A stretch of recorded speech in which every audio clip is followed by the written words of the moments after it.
Nathalie. Nathalie. C'est à nous. Je suis là. Sans transition aucune, Nathalie.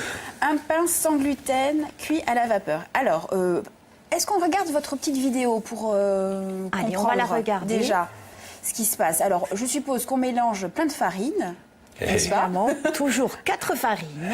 Allez, alors on vous écoute. Donc là, pour le moment, on va délayer la levure avec un petit peu d'eau à 37 degrés. Et je dirais que c'est l'astuce pour avoir un pain réussi. Sinon, À température ambiante. 37 Du degrés, c'est l'eau du bain. L'eau du bain. Ouais, oui, même l'eau du corps, hein. L'eau du corps, n'importe Ensuite, quoi. une fois que La température du c'est corps. le corps aussi, Ah, oui. ouais. C'est dur aujourd'hui. Ouais, non, ça va pas. Ça va pas. C'est la fièvre qui parle. C'est évidemment pas de la levure chimique avec vous, Nathalie. Non, c'est de la levure de boulanger. C'est un champignon tout à fait naturel et sans gluten. D'accord. Alors, voilà pour la levure. Ensuite, on mélange les 4 farines. Qui sont farine de pois chiche, farine de riz, farine de châtaigne et farine de sarrasin. On aurait pu en mettre d'autres.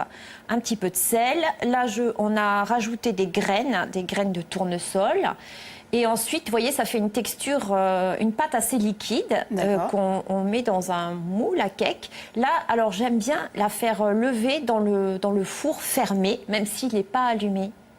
Et je pense que le fait que ce soit très clos, ça fait lever. D'accord. Il y a un côté hermétique un peu, c'est ça que vous voulez dire? Oui, j'ai remarqué. Sans allumer, oui, sans allumer le four. En fait. Mais oui, parce que là, en plus, vous avez vu, je l'ai fait cuire dans cette espèce de couscoussier. Non, mais vous suivez bien. Si vous avez un coffre-fort à la maison, ça peut faire On peut faire l'affaire aussi. On laisse reposer combien de temps? Allez, 10 à 15 minutes. De toute façon, vous regardez, ça va monter d'au moins 1 centimètre à peu près. Mettez ça à côté des chaussettes, c'est bon. Ça va le faire aussi. Donc ensuite, 15 minutes à reposer. À reposer. Et ensuite, voilà, je l'ai mis dans cette espèce de marmite qui est, on ne peut pas la citer, mais c'est une marmite qui cuit à la vapeur douce, à 95 degrés et qui ne détruit pas vos nutriments. Est-ce qu'on peut utiliser un cuit-vapeur? Un cuit-vapeur. Alors, je me demande si le cuit-vapeur est assez puissant. Si ça monte à 95, oui, vous pouvez. D'accord. Oui. Alors, la recette avec les proportions s'affiche. Voilà. Vous nous faites un petit mélange? Allez, je vais vous le faire en direct, comme ça vous allez pas me dire on n'a jamais le temps, mais oui. Et alors, Nathalie, là, vous avez mis des graines de tournesol. De tournesol. On aurait pu pâte. mettre des noix, on aurait pu mettre des graines de courge, des noisettes, on peut imaginer ce qui amène du croquant. Donc là, ce que je vais faire... Donc ça, c'est de la levure. Ça, c'est la levure. Et c'est vraiment très important, cette étape, j'insiste. On dirait des petites billes. Oui, c'est ça. L'eau est à 37 degrés. C'est vraiment l'astuce. C'est vraiment l'astuce parce que sinon vous risquez... Les farines sans gluten sont quand même des farines un petit peu plus lourdes. Et vraiment, s'il n'y a pas cette stimulation de la levure, vous risquez d'avoir un pain plat et dur. Et si l'eau est trop chaude, ça peut être... Et l'eau trop chaude, voilà, ça peut vraiment tuer la levure également. Donc 37, c'est l'idéal. Et est-ce que ça peut servir de base pour d'autres préparations? Type brioche. Type brioche sans gluten. Elle aura moins l'élasticité de la brioche que vous connaissez, mais oui, on peut le travailler, que je lui fasse une brioche. Je vais vous le dire, moi, ce qu'elle veut. Elle va se faire ses petites tranches avec sa petite pâte à tartiner dessus. Et vous allez goûter ce pain, vous allez voir, le matin, goûter... Un peu. Ça se travaille quand même assez longtemps. Moi, je pensais effectivement que c'était vous voyez, l'eau, elle s'est colorée. Ouais. On voit bien. Je vais aller beaucoup trop vite avec ma levure.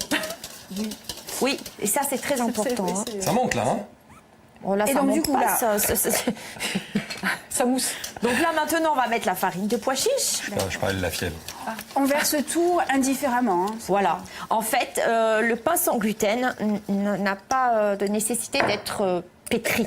Voilà. D'accord. C'est juste, on mélange. On mélange, et ça on verse dans un petit ramequin ou dans un petit moule. Donc là, le moule que j'ai utilisé, c'est un moule démontable. Ah, j'aurais dû le porter. Je vous le porterai à l'occasion. Attention, on est à la fin, on arrive à la fin. Il faut que j'active, donc... Voilà. Alors, attendez, vous savez ce qu'on va faire? On va goûter, on va goûter. Le sel à la fin, pour pas contrarier la levure. Voilà, le sel à la fin pour ne pas tuer la levure, c'est très important aussi. Ah, pardon. J'ai failli me jeter sur vous. Allez, on se retrouve dans un instant. Dans la seconde partie de Viano. Non, c'est bon, c'est bon. Mais on va parler de plein de choses. Hein. On va parler des devoirs, la sortie de l'école, l'enfer, enfin tout ça. Allez, à tout de suite sur VST.